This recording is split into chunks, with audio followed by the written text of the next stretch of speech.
তো বন্ধুসকল টাইম হৈছে 9:16 আৰু আমাৰ দেখিব মাৰ্কেট অপেনিং হৈছে অলপ বেংক নিফটিৰ অপেনিং দেখিব লাষ্ট ট্ৰেডিং সেশন আৰু আজিৰ অপেনিং অলমোষ্ট সেম খালি অপেনিং হয় খালি কেণ্ডেল কেইটা বেলেগ বেলেগ বনাই আছে আৰু যেটো বেংক নিফটি আৰু নিফটিত যেটো প্ৰাইস একচন বনাই আছে এটো তা পুটৰ ফালে যোৱা প্ৰাইস একচন বনাই আছে পুটৰ ফালে যোৱা প্ৰাইস একচন কিয় বনাই আছে তলত দেখিব মাৰ্কেট 24500 আৰু তাত দেখিব মই লেভেল ড্ৰ কৰিছো এটো যদি হায়াৰ টাইম ফ্ৰেমত চাবলৈ যায় মই আপোনালোকক দেখাই দিম 2 আৱাৰ টাইম ফ্ৰেমত যদি চাবলৈ যায়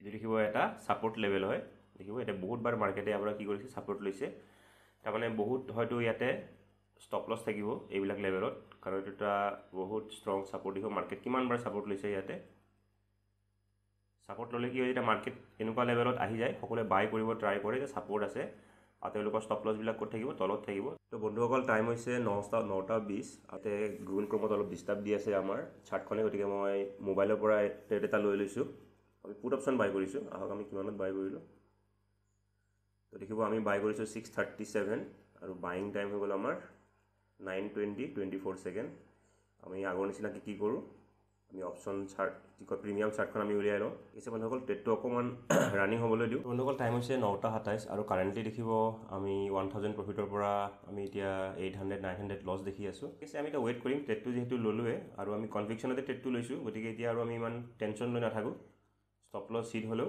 আমি ট্ৰেডটো কাৰণে আমি ওয়েট কৰিম ঠিক আছে বন্ধুসকল আমাৰ ষ্টপ লছ ৰেডি হৈ আছে মাৰ্কেট যদি আকৌ তলত যোৱা যেন পাও আমি ষ্টপ লছটো লগালগ দি দিম বন্ধুসকল টাইম হৈছে 9:38 আৰু আমাৰ কাৰেন্টলি প্ৰফিটত আছে মাৰ্কেট 241 মানে ব্ৰেক ইভেনতে আছে আৰু বেংক নিফটি দেখিব তললৈকে আহিব ট্ৰাই কৰি আছে কেণ্ডেল বিলাকো ভালে বনাই আছিল ৰেড কেণ্ডেল বিলাক কিন্তু কন্টিনিউ কৰিব পৰা নাই আজি আমাৰ নিফটি অলপ বুলিশ থাকিব ট্ৰাই কৰি আছে নিফটি যদি অকন ফল দিলে হেতেন তেতিয়া হলে বেংক নিফটিও ভাল ফল দিলে হেতেন তে কেটামান যদি ষ্ট্ৰং ৰেড কেণ্ডেল নিফটিটো বনাই দিয়ে বেংক নিফটি অলৰেডি ইমান বুলিশ হ'ব ট্ৰাই কৰা নাই গতিকে আমাৰ ভাল মোমেন্টাম পাব পাৰো আমি বেংক নিফটি টাইম হৈছে 9:40 আৰু দেখিব কাৰেন্টলি আমাৰ এতিয়া 31-35 পইণ্টছ আমাৰ প্ৰফিট চলি আছে পইণ্ট হিচাপত আৰু দেখিব নিফটি অকমান আজি অলপ পজিটিভ হ'ব ট্ৰাই কৰি আছিল এতিয়া নিফটিও ৰেড কেণ্ডেল বনাই আছে বেংক নিফটি অলৰেডি অকমান উইকে আছে বাৰু তো আমি যেটো বেংক নিফটি ট্ৰেড লৈছো আমাৰ কাৰণে ভালে আমাৰ এনে এম আছিল বেংক নিফটি এই 55500 লেভেলটো ব্ৰেক কৰিব লাগে কিন্তু আমাৰ ইমান তললৈকে আমাক টাৰ্গেট নালাগে আৰু দুটামান যদি কেণ্ডেল বনাই দিয়ে ডে লোৰ ওচৰলৈকে যদি আহি যায় তেতিয়াও আমাৰ বেংক নিফটি টাৰ্গেট হিট হৈ যাব কাৰণ আমি এন্ট্ৰি ভালেখিনি ওপৰত পাইছো আমি ধৰক এন্ট্ৰি লৈছো কৰবাত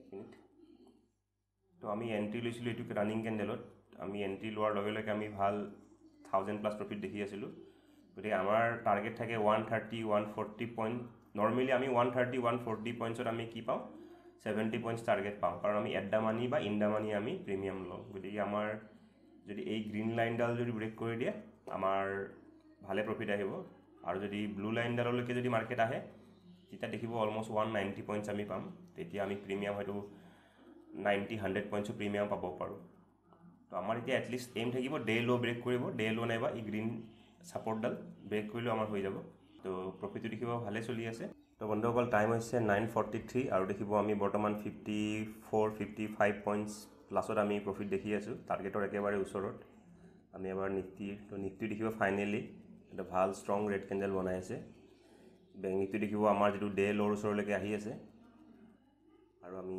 টাৰ্গেটৰ ওচৰতো আছো তো আমি ইফালে গতিকে মাৰ্কেট প্ৰাইজত আমি ষ্টপ লছ দিবলগীয়া নহলে আমি গতিকে ইয়াৰ পৰা আমি ওলাই যাব ট্ৰাই কৰিম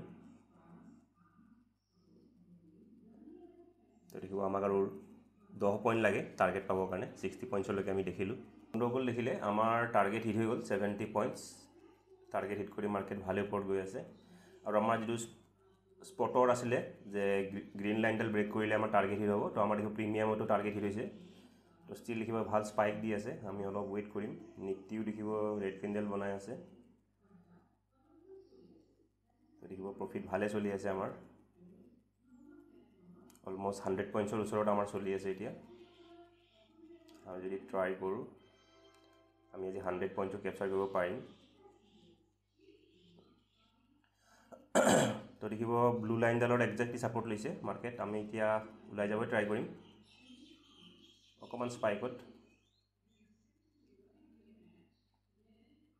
ধৰি লওক 100 পইণ্টছ বুক কৰিব পাৰিলেও ভাল লাগিব। তো আমি এটা টাৰ্গেট দি থৈ দিব পাৰোঁ ইচ্ছা কৰিলে 740 এটা আমি লিমিট টাৰ্গেট দি থৈ দিওঁ, হিট হ'লে হৈ যাব, নহ'লে আমি মেনুৱেলি এক্সিট কৰি দিম।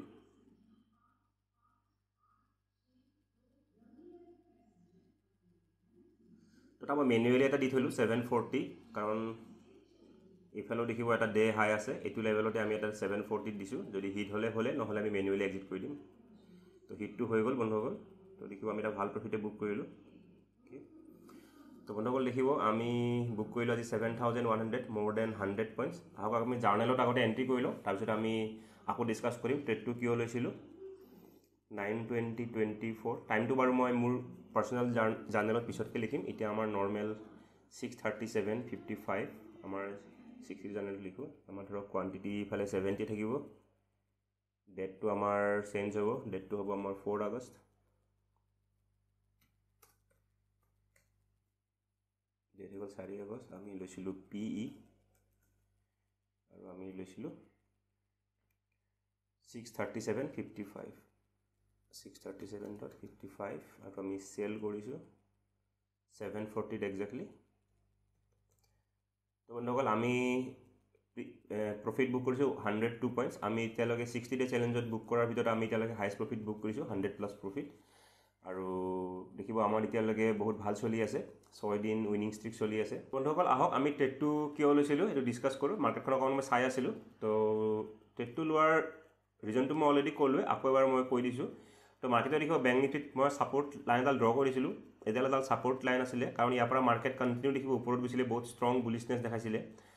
আৰু লগত দেখিব লাষ্ট ট্ৰেডিং ছেশ্যন শুক্ৰবাৰেও কি হৈছিলে, মাৰ্কেট ইয়াৰ পৰাই তাৰমানে এই লেভেলটো ব্ৰেকডাউন দিয়া নাছিলে। মানে যিখিনি ইয়াতে ষ্টপ লছ আছিলে, যোনে আগতে ইয়াতে বাই কৰিছিলে তেওঁলোকৰ ষ্টপ লছখিনি কি হয় মাৰ্কেটত এতিয়াও আছে। গ্ৰীণ লাইনডালৰ তলত এতিয়াও ষ্টপ লছ বাকী আছে। লগত আজিও ইয়াতেই ছাপৰ্ট লৈছে, আজিও গ্ৰীণ কেণ্ডেলটো আপোনালোকে যদি অবজাৰ্ভ কৰে তো দেখিব মাৰ্কেটে একজেক্টলি সেই গ্ৰীণ লাইনডালৰ পৰা কি কৰিছে, ছাপৰ্ট লৈছে, ছাপৰ্ট লৈ ওপৰত গৈছে। তো আজিও বহুতে কি কৰিছে, এই ছাপৰ্ট লাইনডাল দেখি বহুতে বাই কৰিব। লগতে তেওঁলোকে নৰ্মেল ছাপৰ্টো দেখিছে গ্ৰীণ লাইনডাল, লগতে দেখিছে 55,500 এইডালো ছাপৰ্টৰ কাম কৰে। তো দুটা ছাপৰ্ট তেওঁলোকে দেখি গৈছে, তেওঁলোকে বাই কৰিছে। আৰু মই অলৰেডি বহুতবাৰ কৈছোঁ, যেতিয়া ক্লজিং প্ৰাইজৰ ব্ৰেক আউট দিয়ে তেতিয়াও কি হয়, বহুতে বাই কৰে যে মাৰ্কেট আজি ক্লজিং প্ৰাইজ ব্ৰেক কৰিলে, প্ৰিভিয়াছ ডে ক্লজিং প্ৰাইজ, তো মাৰ্কেট বুলিছ। আৰু ইমান দেখিব ইমান ষ্ট্ৰং গ্ৰীণ কেণ্ডেল বনাইছে, গতিকে চবে কি কৰিব, ইয়াতে বাই কৰিব ট্ৰাই কৰিব। বাই কৰিলে তেওঁলোকৰ ষ্টপ লছবিলাক ক'ত থাকিব, তলত থাকিব। তো এই ষ্টপ লছবিলাক হিট কৰিবই মাৰ্কেট তললৈকে আহিছে। এতিয়া যদি তলত যদি মাৰ্কেটে ষ্টপ লছ নাপায়, মাৰ্কেট এতিয়া পৰা ৰিভাৰ্চেল দিব পাৰে। এতিয়া মাৰ্কেট ক'ত যায় কি যায় সেইটো আমাৰ এতিয়া দৰকাৰ নাই, কাৰণ আমাৰ যিটো মৰ্ণিং আপৰ মোমেণ্টাম আমি কেপচাৰ কৰিব ট্ৰাই কৰোঁ, অলৰেডি কেপচাৰ কৰিলোঁ। কিন্তু মই ষ্টাৰ্টিঙত কৈছিলোঁ যদি মাৰ্কেটৰ ওপৰত যাবও থাকে, মাৰ্কেটে এটলিষ্ট এই ষ্টপ লছখিনি হিট কৰি ফালে ওপৰত যাব। আৰু একজেক্টলি তেনেকুৱাই এতিয়া চিটুৱেশ্যন হৈ আছে। আৰু ছেম হৈ আছে, নিফটিটো হৈ আছে।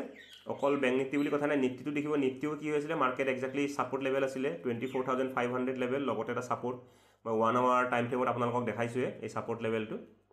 দেখিব এটা ছাপৰ্ট লেভেল আছিলে। গতিকে নিফটিটো কি আহিছিলে, বায়াৰ্ছ আহিছিলে বহুতখিনি। নিফটিটো যিহেতু বায়াৰ্ছ আহিছে, বেংক নিফটিটো যিহেতু বায়াৰ্ছ আহিছে, গতিকে ষ্টপ লছবিলাক আমি কোনফালে পাম বুলি আমি ভাবিলোঁ, আমি তলফালে পাম বুলি ভাবিলোঁ, আৰু আমি সেইমতে ট্ৰেডটো ল'লোঁ। আৰু ট্ৰেডটো লোৱাৰ আমি বহুত টাইম, আৰু আজি বাৰু ইমান আমি ভলাটিলিটি দেখা নাই। আমি ট্ৰেডটো লোৱাৰ পিছৰ পৰা অকণমান প্ৰফিট দেখালে, তাৰ পৰা লছত আহিলে, লছৰ পৰা দেখিব আমাৰ কণ্টিনিউ টাৰ্গেট দিছে। আজি একদম পূৰা গ্ৰীণ কেণ্ডেল বনাই টাৰ্গেট দিছে। আজি ইমান মানে ডিষ্টাৰ্ব দিয়া নাই। আৰু আমি টাৰ্গেট বুক কৰিছোঁ ধৰি লওক 9:20, 26 মিনিটছত আমি টাৰ্গেট বুক কৰিছোঁ। তো ঠিক আছে বন্ধুসকল, আজিলৈ ইয়াতে সামৰিছোঁ। ধন্যবাদ।